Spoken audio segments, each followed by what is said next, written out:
काल त्यांनी जे आरोप केलेले आहेत म्हणजे आमच्या कुटुंबावरच म्हणेल मी, साहेबांवर जे केलेले आहेत ते फार चुकीचे आरोप आहेत.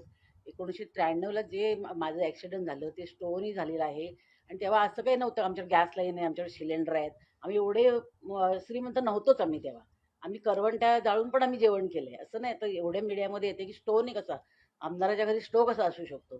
ते स्टोव होते आणि गॅस पण होता. स्टोअर पण करत होत्या बायका त्यावेळेला आणि ते मी करत होते आणि मी उभे असताना माझा पदर त्या स्टोववरती पडला आणि त्यामुळे तो मी असं हे करताना स्टोव उडाल्यानंतर तो स्फोट झाला आणि त्याच्यातही मी भाजले आणि मग तशीच गाडी करून आम्ही खेडून जसलोकला आलो. आधी आम्ही ते पण आलो, कांदिवलीच्या हॉस्पिटलमध्ये आलो. कांदिवलीवरून सांगितलं की डायरेक्ट तुम्ही जसलोकला घेऊन जा आणि तिथे जसलोकला मी 2 महिने ॲडमिट होते. माझ्या बाजीच्या रूममध्ये साहेब होते आणि त्यांनी असं करायचं शक्यच नाही ना आणि ते का असं करतील आणि मग असं केलं असं ते वाचवायचा प्रयत्न करणार नाही ना. आणि मी अमेरिकेपासून त्यांनी फिरलं असं नाही की असं हे केलं आणि स्वतः त्यांनी वाचवताना त्यांचा हात पण भाजलेला आहे आणि हे राजकारण फार म्हणजे चुकीचं. मी आज पहिल्यांदा तुमच्या मीडियासमोर आले. मी कधी मला हे राजकारण कधी माहीत नव्हतं. कधीच आम्ही त्यांच्या घरात चर्चा करतो. पण आज मुलगा झाला किंवा हे झाले, हे असं करणं फार चुकीचं वाटतंय मला. म्हणून मग मी आज सांगितलं मी बोलते.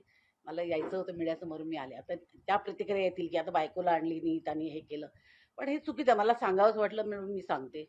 ते तुमचा प्रश्न आहे काय तुम्ही द्यायचं ते उत्तर.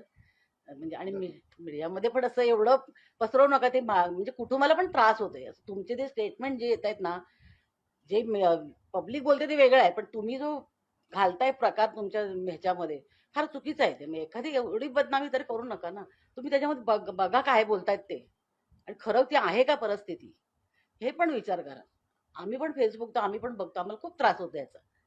म्हणून सॉरी मी हे पहिल्यांदा तुमच्या मीडियासमोर आले पण असं काही झालेलं नाहीये आणि त्याच्यानंतर आम्ही आता आमच्या लग्नाला 47 वर्ष झाली आहे.